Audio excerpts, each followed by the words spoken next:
Guys, welcome to my channel text book. आज का जो हमारा टॉपिक है वो है ह्यूमन आई। आज हम ह्यूमन आई के बारे में डिस्कस करेंगे। ठीक है, चलो स्टार्ट करते हैं। Structure of the human I. Okay, मैंने यहाँ डायग्राम लिया है ह्यूमन आई का, और मैं आपको सबसे पहले इसके सारे पार्ट्स बता देती हूँ कि क्या क्या है। फाइन, देखो यहाँ पे जो इसका सबसे बाहर वाला पार्ट है इसको बोलते हैं कॉर्निया। सबसे बाहर वाली जो लेयर है इसको बोलते हैं कॉर्निया। ठीक है, कॉर्निया का मैंने यहाँ लिखा हुआ है ट्रांसपेरेंट लेयर है। जो थ्योरी है वहाँ मैंने लिखा है कि कॉर्निया जो है वो ट्रांसपेरेंट लेयर है जो आपकी आंखों का सबसे बाहर का कवर है। उसके बाद अंदर एक लेयर है जो वाइट कलर की होती है, जो आपको वाइट कलर का दिखता है आंखों में, साइड में, अपने लेंस के आसपास। उसको हम बोलते हैं स्कैलेरा। ठीक है, तो मान लो ये बाहर की जो हमारी लेयर होती है ये कॉर्निया है, इसके अंदर की जो लेयर है ये है स्कैलेरा, और इन दोनों के बीच की जो लेयर है इसे हम बोलते हैं कॉरॉइड। फाइन, ये हो गई तीन चीजें। उसके बाद इसके थोड़ा अंदर चलते हैं। यहाँ पे आपको जो ब्लू कलर का शो कर रहा है इसे हम आइरिस बोलते हैं। ठीक है, ये आपकी आंखों का काला पार्ट होता है। जैसे आप देखते हो किसी की ब्लू आईज होती हैं, किसी की ब्राउन होती हैं, किसी की ब्लैक होती हैं, तो वो क्या चीज़ होता है? वो जो कलर पार्ट होता है आई का वो आइरिस होता है। यहाँ मैंने उसे सीधा बनाया हुआ है, तो ये हमारा आइरिस होता है और ये कलर्ड पार्ट होता है। ठीक है, और यहाँ साइड से बनाया हुआ है। तो ये जो आइरिस होता है ये कलर कैसे आता है? इसके अंदर कुछ पिगमेंट्स होते हैं जो कलर ये रिफ्लेक्ट करते हैं, पिगमेंट वो कलर का नज़र आता है। जैसे ब्राउन आइज क्यों दिखती हैं? क्योंकि ब्राउन कलर को ये रिफ्लेक्ट करता है। ब्लू दिखती हैं तो ब्लू कलर को रिफ्लेक्ट करता है। ठीक है, तो ये आइरिस हो जाता है जो कि कलर्ड पार्ट है सबकी आइज का। उसके बाद में एक छोटा सा ब्लैक स्पॉट होता है आइरिस में जिसको हम बोलते हैं प्यूपिल। ठीक है, आइरिस के बीच में ब्लैक कलर का स्पॉट है, इसको हम बोलते हैं प्यूपिल, और इसे हम ब्लैक स्पॉट भी बोलते हैं। फाइन, देन इसके पीछे ये जो है ये लेंस है। ठीक है, आइरिस के पीछे, जैसे आइरिस आगे है तो इसके पीछे लेंस है। अब आंखों में लेंस है तभी आंखें हमें दिखा पाती है कोई भी चीज़। लेंस काम करते हैं इमेज बनाने का, तो वो आइरिस के पीछे है। आपको सामने लेंस नहीं नज़र आता क्योंकि सामने आइरिस है और कलर्ड है वो। अगर आइरिस ट्रांसपेरेंट होता तो शायद आपको लेंस नज़र आता, लेकिन लेंस आइरिस के पीछे है और आइरिस कलर्ड है, और बीच में प्यूपिल है जिसमें से लाइट पास होती है और वो ब्लैक कलर का है। तो ये हो गया लेंस। अब इनको पकड़ा हुआ है ऊपर से भी और नीचे से भी। दो मसल्स आपको दिख रहे हैं, एक यहाँ पे है और एक यहाँ पे है। दोनों मसल्स ने आइरिस को और लेंस को पकड़ा हुआ है, ऊपर से भी और नीचे से भी। तो उसको हम बोलते हैं सिलियरी मसल्स। अब देखो, इनकी वजह से हमारी आई का जो अंदर का हिस्सा है ना वो दो हिस्सों में डिवाइड हो गया है। एक तो ये छोटे वाला चैम्बर है, ठीक है, और एक ये बड़े वाला चैम्बर है। तो ये जो छोटे वाला चैम्बर है इसको हम बोलते हैं एक्वस चैम्बर। ठीक है, क्योंकि इसमें पानी जैसा लिक्विड होता है जो हमारी आंखों को हाइड्रेटेड रखता है, सूखने नहीं देता, लेंस को हमेशा गीला रखता है। आपने देखा होगा जो कॉन्टैक्ट लेंसेज भी हम रखते हैं बॉक्स में तो पानी के अंदर हम रखते हैं क्योंकि लेंस वैसे सूख जाता है। तो यही काम ये वाला पानी जो है ये करता है। ठीक है, हमारी आंखों के आगे चैम्बर है एक्वस चैम्बर, इसके अंदर एक लिक्विड है पानी जैसा जिसे हम बोलते हैं एक्वस ह्यूमर, जो हमारी आंखों के लेंस को गीला रखते हैं हमेशा। ठीक है, और दूसरा हिस्सा जो ये बड़े वाला हिस्सा है इसके अंदर एक जेली के जैसा प्रोटीन है, जेली जैसा ट्रांसपेरेंट प्रोटीन है। वो प्रोटीन आपकी आंखों को हेल्दी रखने में हेल्प करता है। उसका नाम है विट्रस ह्यूमर। ठीक है, और इस जगह का नाम है विट्रस चैम्बर। फाइन, उसके बाद अंदर का पार्ट आता है। ये जो अंदर का रेड पार्ट दिख रहा है ये है रेटिना। ठीक है, रेटिना हमारे आईज के अंदर की स्क्रीन है जिसपे इमेज बनती है। तो मतलब जैसे लाइट प्यूपिल से एंटर करती है और एंटर करके रेटिना पे इमेज बनाती है और लेंस में से पास होके जाती है तो हमेशा इमेज इन्वर्टेड बनती है। इन्वर्टेड मतलब जैसे मान लो हमारी आंखों के सामने टेबल है तो हमारे प्यूपिल में से लाइट पास होके गई और अंदर रेटिना पे इसकी इमेज बनेगी टेबल की उल्टी, इन्वर्टेड। ठीक है, रेटिना पे उल्टे टेबल की इमेज बनेगी, लेकिन हमें फिर भी वो सीधा दिखेगा। क्यों?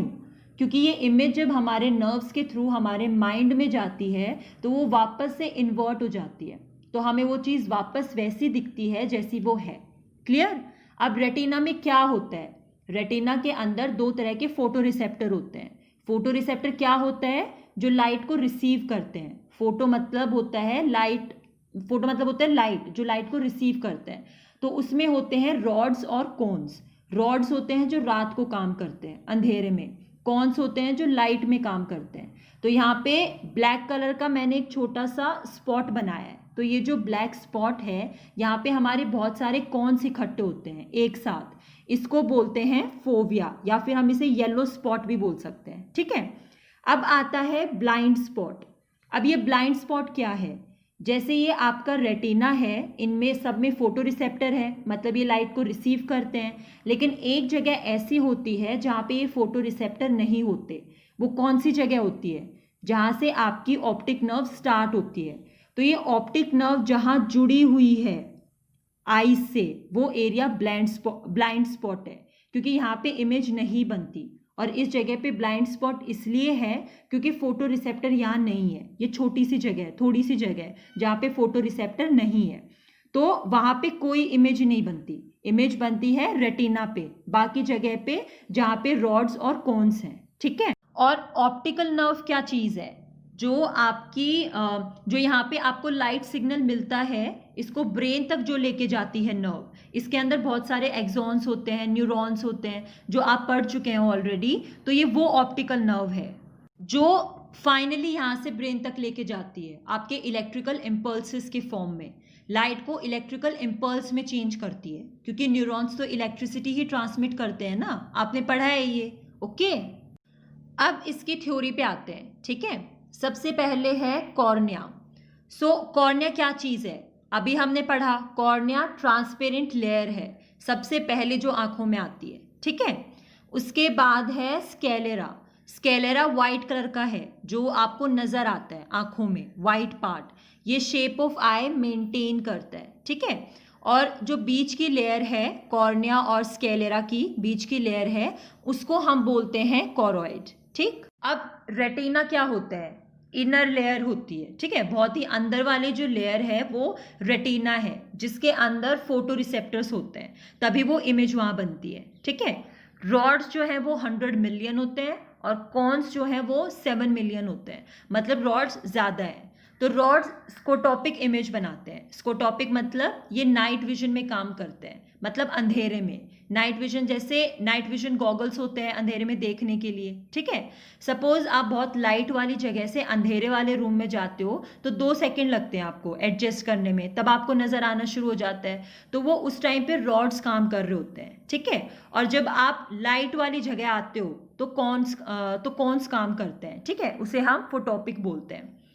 तो ये जो रॉड्स हैं ये एक्रोमेटिक विजन बनाते हैं। एक्रोमेटिक, क्रोमा मतलब होता है कलर, तो एक्रोमेटिक मतलब नो कलर, तो ये ब्लैक एंड व्हाइट विजन बनाते हैं रॉड्स। ठीक है, और क्रोमेटिक विजन मतलब कलर, तो कॉन्स जो होते हैं ये कैसे विजन बनाते हैं? Chromatic, colourful. तो सी से कॉन्स और सी से क्रोमेटिक, आप ऐसे याद रख सकते हो। ठीक है, फिर आता है लेंस। अब ये लेंस होते हैं कॉन्वेक्स शेप के। ठीक है, मैंने इसके 2 डायग्राम बनाए हैं, ये मैं समझाऊंगी आपको। इसका एक फीचर होता है अकोमोडेटिंग। ठीक है, बहुत इंपॉर्टेंट है, पावर ऑफ अकोमोडेशन, ये बहुत इंपॉर्टेंट फीचर है। इसमें ये अपनी शेप चेंज करता है अपने ऑब्जेक्ट को फोकस करने के लिए। ये मैं अभी आपको समझाऊंगी आगे। ठीक है, सिलियरी मसल्स। सिलियरी मसल्स हैं जो स्ट्रेच करते हैं, कॉन्ट्रैक्ट करते हैं लेंस को जब फोकस करना होता है। ठीक है, फिर है आइरिस। आइरिस क्या है? Coloured part. ठीक है, controls the amount of light. Iris he light का अमाउंट कंट्रोल करता है। कैसे करता है अभी आगे बताऊंगी। बिटवीन कॉर्निया एंड लेंस, कहाँ पे है ये? कॉर्निया और लेंस के बीच में। प्यूपिल। प्यूपिल एक ब्लैक स्पॉट है जो लाइट को एंटर करने के लिए जगह देता है। ठीक है, फोविया। फोविया क्या है? कॉन्स आर हाईली कॉन्सेंट्रेटेड, जहाँ पे वो फोविया है। ठीक है, optic nerve. Optic nerve bundle of nerves है जिसको हम गैंग्लियन सेल, ये वर्ड याद रखना, गैंग्लियन सेल ऑप्टिक नर्व में प्रेजेंट होता है। ठीक है, ब्लाइंड स्पॉट। और ब्लाइंड स्पॉट पे कोई विजुअल सेंसिटिविटी नहीं होती। अब है एक्वस चैम्बर और विट्रस चैम्बर। एक्वस चैम्बर और विट्रस चैम्बर ये मैंने आपको बता दिया है। एक्वस चैम्बर है छोटे वाली जगह और विट्रस चैम्बर है बड़े वाली जगह। तो एक्वस चैम्बर में होता है एक्वस ह्यूमर जो लिक्विड होता है, और विट्रस चैम्बर में होता है विट्रस ह्यूमर जो जेली प्रोटीन जैसा होता है, जो आपके लेंस को बीच में रखते हैं, लेंस को अपनी जगह से हिलने नहीं देते। फाइन। अब काम कैसे करता है ह्यूमन आई? जैसे ये आई है, ठीक है, तो यहाँ से लाइट एंटर करेगी प्यूपिल में से और फिर ये लेंस पे जाएगी, ठीक है। लेंस पे आने के बाद लेंस इस लाइट को रिफ्लेक्ट करेगा। रिफ्लेक्ट मतलब लेंस इसको बेंड करेगा ऐसे, ठीक है। आपने ये पढ़ा होगा फिजिक्स में। तो जब ऐसे लाइट एंटर करती है तो लेंस उसको ऐसे बेंड कर देता है लाइट रेस को। तो जैसे कोई ऑब्जेक्ट है यहाँ पे, ठीक है, कोई चीज़ है यहाँ पे, सो यहाँ से ऐसे लाइट रेज आएंगी, ऐसे बेंड हो जाएंगी, और ये जो है पीछे ये रेटिना यहाँ पे जाती है, ठीक है। ये रेटिना वाला पार्ट है, रेटिना पे जाके इमेज बनेगी यहाँ पे, ठीक है। अब आइरिस का हमने लिखा था ये कंट्रोल करता है अमाउंट ऑफ लाइट। ये कैसे कंट्रोल करता है? सपोज अगर बहुत ज़्यादा लाइट आ रही है, बहुत ब्राइट और तेज़ लाइट आ रही है, तो अगर बहुत ज़्यादा लाइट आपके रेटिना पे एंटर करेगी तो वो आपकी आई को डैमेज कर सकती है। तो ये क्या करता है? प्यूपिल क्या होता है? प्यूपिल छोटा हो जाता है, जगह कम कर देता है लाइट के जाने की। वो कैसे होता है? क्योंकि ये आइरिस है ना, ये प्यूपिल को कॉन्ट्रैक्ट कर देता है, मतलब प्यूपिल को छोटा कर देता है ताकि ज़्यादा लाइट ना जा पाए। और अगर जैसे कम लाइट है, शाम हो रही है, अंधेरा हो रहा है, बहुत ज़्यादा कम लाइट है, तो ये आइरिस खींच के प्यूपिल को और बड़ा कर देता है। खींच के प्यूपिल को बड़ा मतलब वो होल को बड़ा कर देता है ताकि ज़्यादा लाइट अंदर जाए। तो आइरिस जो है वो प्यूपिल की डायलेशन और कॉन्ट्रैक्शन करता है। डायलेशन मतलब बड़ा करना, कॉन्ट्रैक्शन मतलब छोटा करना। तो प्यूपिल क्या है? ऐसा सर्कल है जिसके बीच में से लाइट जा रही है। जब लाइट तेज होती है तो आइरिस उसको छोटा कर देता है, और जब लाइट कम होती है तो आइरिस उसको खींच के बड़ा कर देता है ताकि ज़्यादा लाइट जाए और आपको क्लियर दिखे, ठीक है। अब आगे देखते हैं कि कैसे काम होता है, ठीक है। लाइट यहाँ से एंटर करती है, ठीक है, यहाँ से आपके लेंस पे जाती है और लेंस आपकी लाइट को बेंड कर देता है, लाइट रेस को बेंड कर देता है और यहाँ पे रेटिना पे इमेज बनाता है, ठीक है। अब फोकस यहाँ पे चेंज होता रहता है, बिकॉज कभी क्या होता है, कभी तो ऑब्जेक्ट आपकी आंखों से बहुत दूर होता है, ठीक है, और कभी ऑब्जेक्ट आपकी आंखों के बहुत पास होता है। तो ऑब्जेक्ट जब बहुत दूर होता है ना, तो ऐसे पैरेलल रेज आती हैं, ठीक है, ऐसे सीधी सीधी रेज आती हैं उससे आपकी आंखों की तरफ, और फिर ये लेंस क्या करता है, उसको ऐसे बेंड कर देता है, ठीक है। अब यहाँ पे फिर फोकस करता है इमेज बनाने के लिए। उसके बाद अब मान लो ऑब्जेक्ट बहुत पास है, तो क्या होता है, ऐसे लाइट रेज जाती है, ऐसे फैलते हुए जाती है। तो यहाँ पे अब लेंस को थोड़ा बड़ा होना पड़ता है, ऐसे खींच के लंबा होना पड़ता है। तो सिलियरी मसल्स क्या करते हैं, ऐसे खींच के उसकी शेप चेंज कर देते हैं ताकि कोई पास वाला ऑब्जेक्ट है उसकी रेस को लेंस कैच कर सके।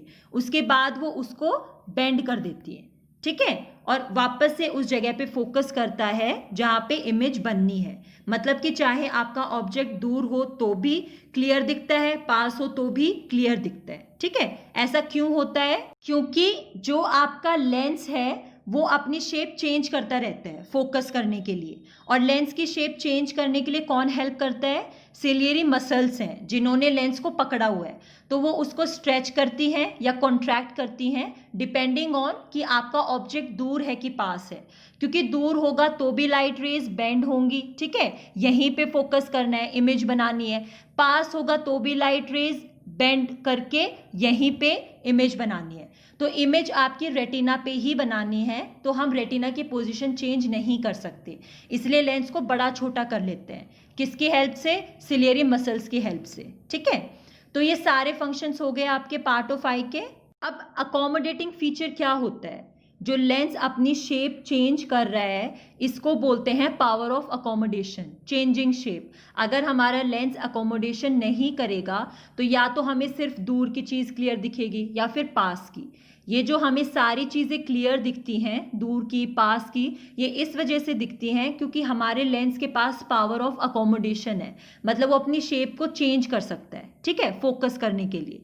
तो ये टॉपिक यहाँ पे ख़त्म होता है। अब थोड़ा अडेप्टेशन के बारे में पढ़ेंगे, इसी के अंदर आता है वो भी, तो वो नेक्स्ट वीडियो में डिस्कस करेंगे। और ये जो नोट्स हैं इनका PDF लिंक आपको डिस्क्रिप्शन में मिल जाएगा। आई होप आपको सब अच्छे से क्लियर हो गया होगा। अगर कहीं पे भी कोई भी डाउट हो तो आप कमेंट करके पूछ सकते हैं। और अगर आपको वीडियो अच्छी लगी then please do like my video, share it and subscribe my channel. Thank you.